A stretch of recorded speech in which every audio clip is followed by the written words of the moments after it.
Many of us admit to being a little out of balance, but we all want to feel happier, healthier, and more alive. Well, today we have some good news. Dr. Scott Morris, founder of Church Health Center, is here and has a successful plan to get you there in 40 days, along with Reverend Stacy Smith, who is the supervisor for Christian Formation and Wellness. Guys, thanks so much for joining us.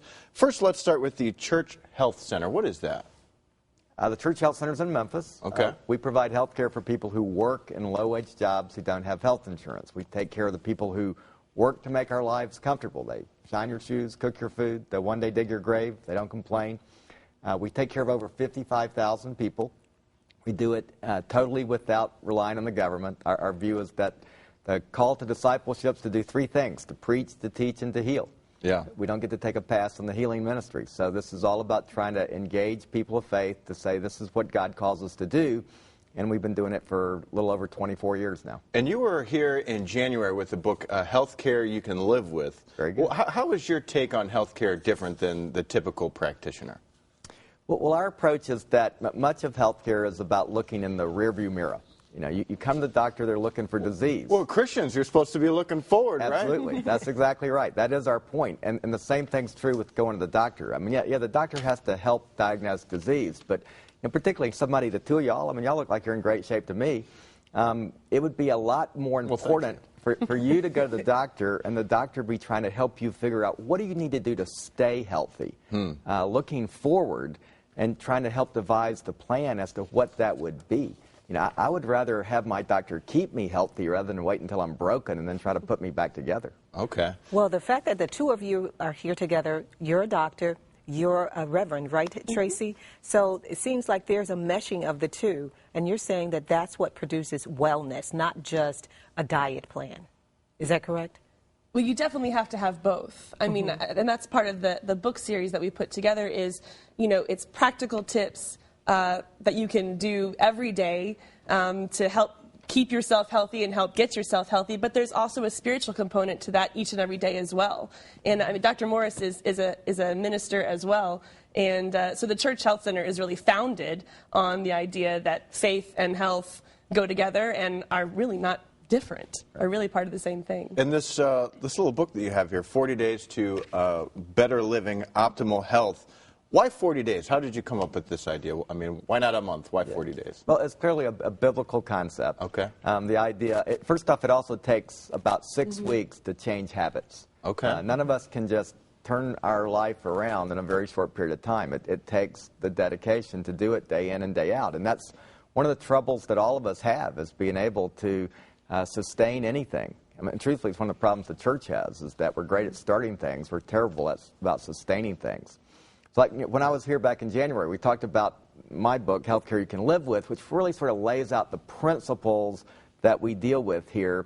And then this is the first of 12. Every other month for the next 2 years, we're putting out a new book. There's going to be 12 of these. There's going to be 12 of these. Wow. That's a daily devotional about how do you implement what we refer to as the model for healthy living, which is all about having balance in your life. We think there are 7 components to life that each of us must take seriously and then focus on and then be able to create a balance that allows us to live the healthy life. So let's talk a little bit about these 7 elements. What's the first one? There's faith life. Right, faith life is definitely one of them. I mean, there's no question. And this is one of those things you ask about with going to the doctor. I mean, most doctors, when was the last time your doctor asked you about your faith life? I mean, maybe never. Never. Yeah. But aren't doctors trained to leave out faith? What's the training for doctors when it pertains to faith? I mean, well, great point. It doesn't exist because in America we've come to think that you can separate our body and our spirit. And on both sides, it's fundamentally wrong. The church has forgotten about caring about our bodies. You know, It's the greatest gift God's ever given us. We're an incarnational church. We believe that God loves our bodies. But we don't talk about that from the pulpit.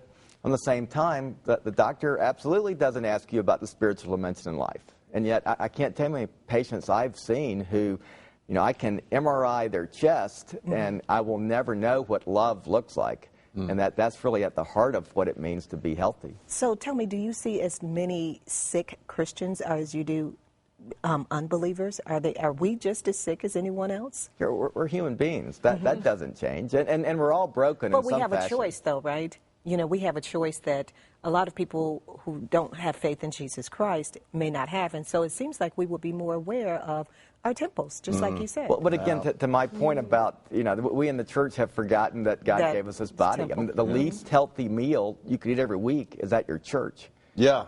Yes. And you wrote about that in your last book, and that's what I kind of wanted to talk about. One of your tips here for optimal health is nutrition, but a lot of times we don't put together, like healthy eating with being spiritual per se.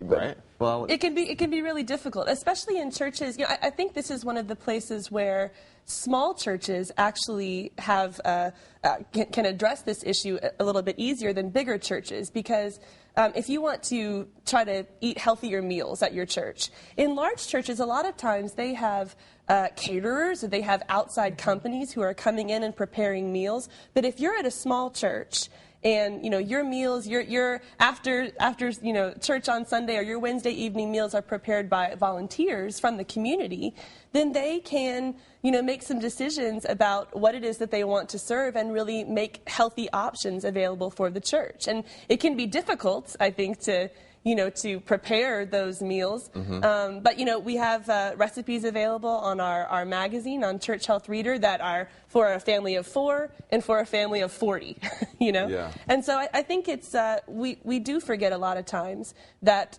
what we eat is a blessing to us. But as a friend of mine says, when you eat from a table that's prepared with love and commitment, and when you eat healthy food, it's a double blessing. Yeah. The people gathered around are a blessing, and the food itself is a blessing. And you got a lot of stories in here. Eddie, Frank, Iva, Reverend Clark, Kathy, and Deb, in your 40 Days to Better Living. Where'd you find these folks? These are all patients of the Church Health Center. Okay. For the last 24 years, we've seen, tens of thousands of people come through our door. I'm not going to tell you that we've been successful with everybody in terms of changing behavior. Changing behavior is incredibly hard. Yeah. But we have some powerful stories that we've been able to retell here that are real life people, just like anybody who picks up this book. There's no magic to this, but every individual has the ability to live the faithful life, and living the faithful life includes caring for your body. Well, we got to take a quick break. When we come back, it's 40 Days to Better Living. We're going to start at day 1. We'll be right back.